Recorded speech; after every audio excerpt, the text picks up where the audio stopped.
You're here with Grindstone once again, and I'm sitting here with the internationally known, locally accepted lead man of the infamous Backyard Band. Yes, sir.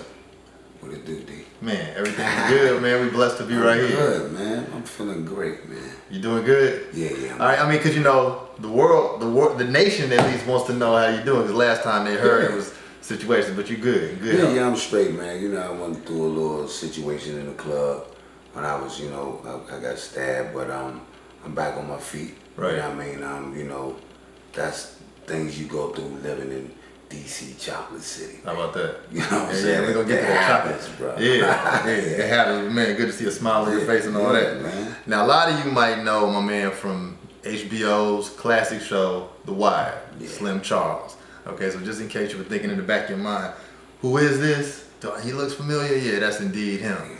And in this city, you are every city has its own. You're the Tupac, the Peter Tosh, the Fela, all wrapped in one. Yeah. I mean, not just because you're on stage with a microphone, but because you're a voice for the people. Yeah, exactly. You're there when the people need to be heard from, you know, or you know when the voice needs to be heard. But if you had one to choose from, what would it be? Acting or music? I say music, because music was really have brought me to the forefront. Even though when I casted for The Wire, they didn't even know who I was. Right. Like George Pelican's son Nick knew who I was. He was like, "Dang, you don't know who that is." So, you know what I mean? Acting has always been my passion. You know, as a kid, like growing up, there's not that many outlets in DC and school, you know, in theater and things of that nature. But with music, you can touch all bases of it. You can still do it. The theater, the film, and once you launch that career, it can do better for you. But me on that stage with our own genre of music, go-go, it's crazy. And nothing like it, huh? Nothing. Right. Yeah, no, they would say the same thing. Man. So, I mean, in a way, when you're doing the music or the acting, the fact that you're on the stage is getting able to just let it off. Yeah. Probably music don't have no walls on it, so you could do you.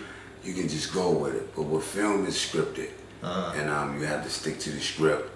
And it's a joy to be in front of a brilliant director that knows where he wants that scene to go, to grab his audience and have his audience say, "This is what I want to watch, and I'm going to come back each and every time to watch this." So I learned a lot by filming.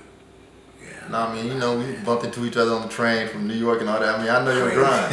I know your grind. Yeah, man. So if you had your dream acting role, what would it be? Oh, man. So many, man. I would want to portray the guy Wayne Perry to really show, you know what I mean, like a lot of people glorify what he did and the story, just the story. But, you know what I mean, it's always something just in the front to show that. But I would like to do the Wayne Perry story. And also, you know what I mean, like, far as me being a writer too, you know, I would want to be like, to do my own, like I wrote a film that I think the world need to see, Color Skate. Okay. You know what I mean? Okay, So, watch out for that. Yeah, watch out for that Color Skate. So, you know, I want to direct too, you know what I mean? But I would want to play that. And, you know, just whatever, like a lot of people have be picky in Hollywood. I say, man, you know, like whatever is there for me. You know what I mean? I wouldn't really want to be captured in a gangster role all the time. Right. You know what I mean? I could play this, you know what I mean, this politician.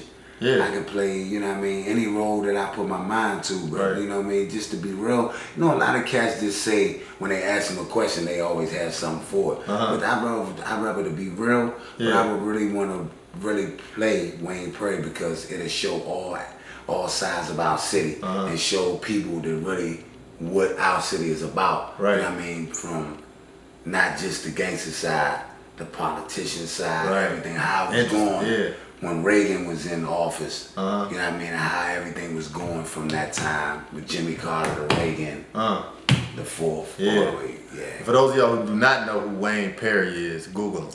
Just Google. It won't be difficult to find out. What's your biggest non-musical influence?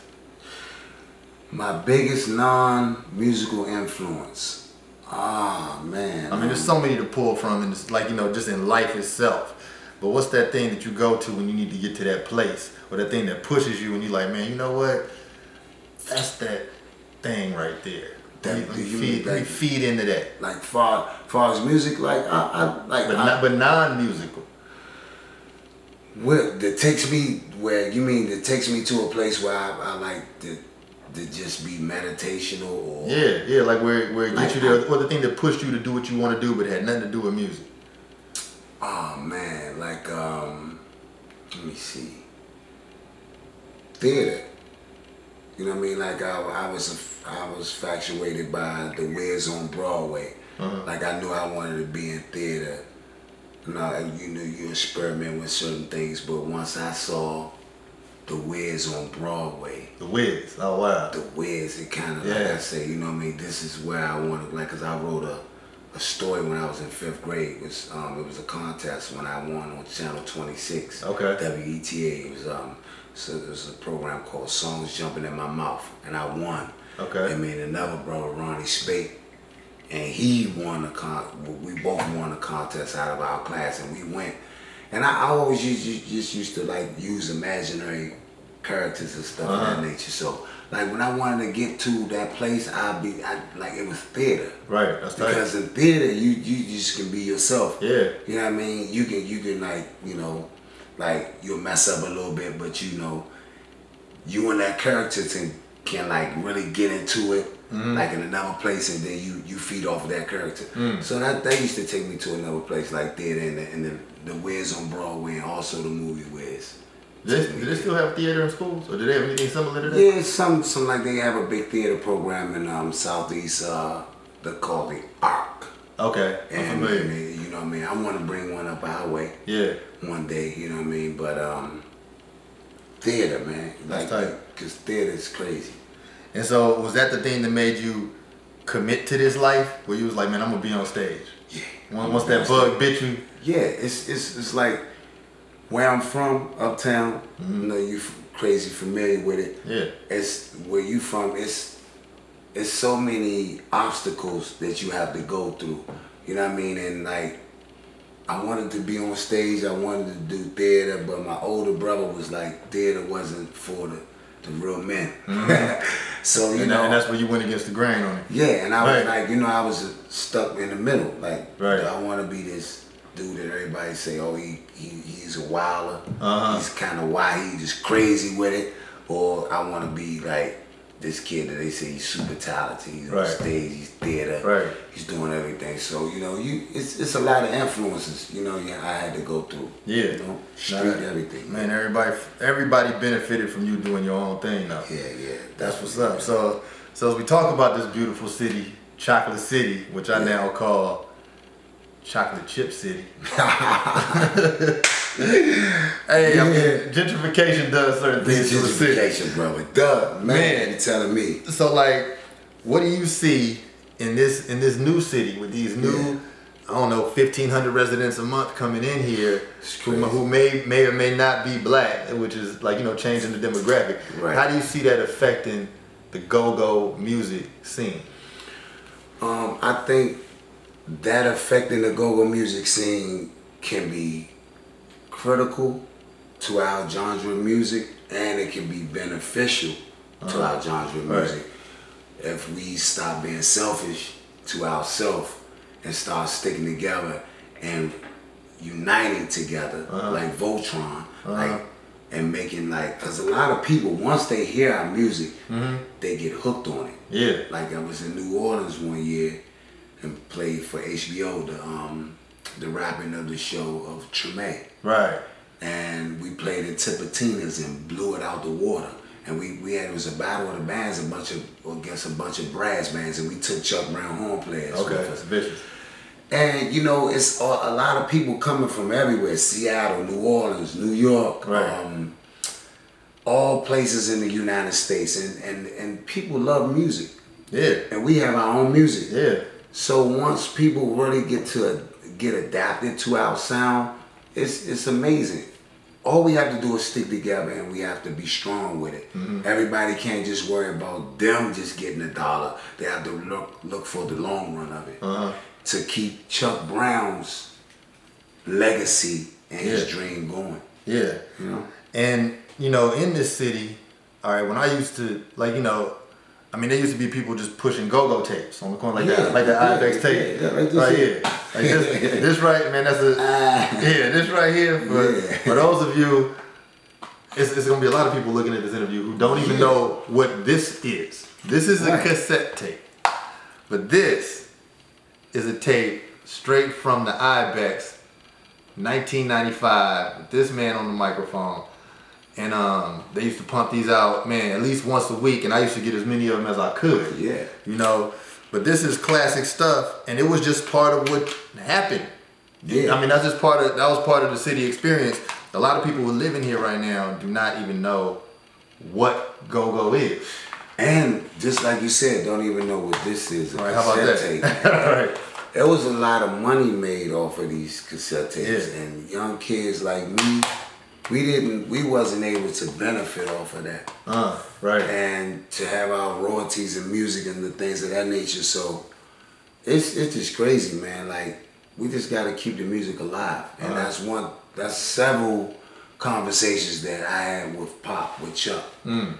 Before he passed, before he was sick, even when he was healthy. You know what I mean? He was older, and he used to always tell me, make sure you capitalize on your music. Make sure you know your music. Make sure you get paid off of your music. Right. And make sure you never let our music die. Yeah. Now, what do you think about the possibility for a global go-go influence? Yeah. Now, I know like I was telling you, in South London, you got to go there because they feeling go-go music. Can go over there because they feeling go-go music probably more than DC is feeling go-go music. Right. That's where I need to be. Yeah. I need to go over there. Even Chuck told me I need to go over there, and China, Japan, and places like that, because they were really feeling more. Because, you know, like here in our city, they still love it, and the city loves it so much. I don't think that they like the people are running the street.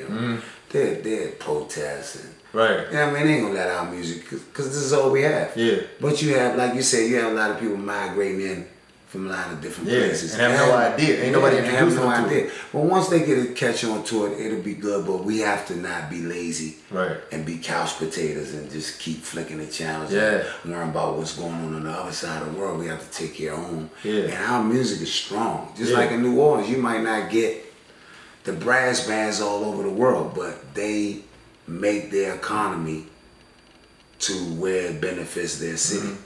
Right. Now, the one thing about, like you saying, everybody might not know about it, but this is what's going on in the street. As the lead talker of a popular go-go band, and really Backyard changed the attitude of go-go. Yeah. Took it to the street, guided a little bit outside of the funk, and took it to the street. Yeah, we mixed a lot.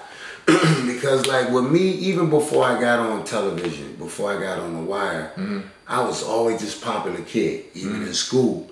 And we played with Biggie, with Tupac, right, Scarface, Devin, right. The list goes on. I remember going to a show, I can't remember where it was, but this was Scarface, might have been his most popular. Yeah, when he was... And he opened up. Like, it was billed as like the Scarface show with Backyard. Yeah. So Scarface opened up, everybody was okay with it, but DC always loved Face, you know? Yeah. But then when y'all came on, the roof came off the place. Yeah. And I was sitting there like, dang, so the people, Scarface selling millions of records at that time. Right. And I was like, man, the people are feeling Backyard more than they feeling Face. Yeah. But the only way you would understand what was going on is if you were there. Yeah. That's it would be difficult to understand outside of just being there. It's the homegrown music. Yeah. And what Scarface did was he fell in love with the music, and he came to keep performing with us. He was the only hip hop artist that came on the block. He'd come be like, I'm coming on the block. He came to the block. He didn't care. Man, one dude with him. Right, that's what's He up. come right on the block. Like, that's what made Scarface. No like, doubt about it, man. That's why he got with that. eternal respect. Yeah, man. So now, now talking about the block, man, have you been up to Clifton Terrace or Hobart, any of that lately? Yeah, man. You know, I still get my hair cut right on Georgia Avenue. Okay. And Hobart is a few blocks down, but you know, as times went on, they shut Hobart down. No doubt about it. You know what I mean? It's Hobart different. Hobart is shut down. There's a bunch of new 640. 640. All that, yeah. 640 ain't shut down. I don't think they'll never shut the 40 down. 40's still up and running. Everybody's still outside. Little kids on tricycle, bike, ice cream truck. Everything's still flowing, but you know, Hobart is on another side, like the other side of the street. Everybody still come out. And Clifton, you know what I mean? Everybody be down at number 10 Boys and Girls Club. They done put condos up. They fixed the 50 building, all that behind the gate. Everything is fixed up. Even they remodeled my high school, Cardoza. Yeah. Everything is all brand new, but it's good for the city. No doubt, it is. You know what I'm saying? But you know, the hood gonna always still be the hood. Though. Yeah. You know what I'm saying? And so with that, how you think, what's the responsibility of the music and the artists who make the music? Is there a responsibility that goes with that? Yeah. Like even as a young kid, man, learning from being and born and raised on 14th Street and 640 and you know what I mean, Gerard, Columbia Road, we learned to take care of our people. And I was always this go-go artist that always preached the peace. Like when we cease fire, don't smoke the brothers, young brothers don't kill each other. So I was always this one, they say, man, stop, you preach too much. You know, I stopped the whole go-go for 20, 30 minutes to talk to them. Man, y'all gotta stop shooting each other, stop stabbing, stop killing. And that's why I think I got a lot of respect in the city. And I you know what I mean, I've been shot and stabbed and all, I've been through it, you know what I mean? And How many times you been shot? 13.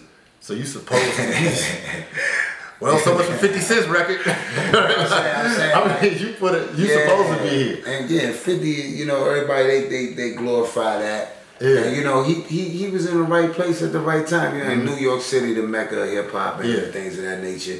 And they got all the cameras on all the time, you know what I mean? But when I put my story out there, see, you know what I mean? But my city, like, we don't trip off all that. We'll never starstruck. Right. You know what I mean? Never. We never starstruck. Like, you can see Denzel across the street and be like, Denzel, right. love that movie, bro. Right. Like, you get certain people, you might get a few run over there, but, you know, it is what it is, man. This is Chocolate City, man.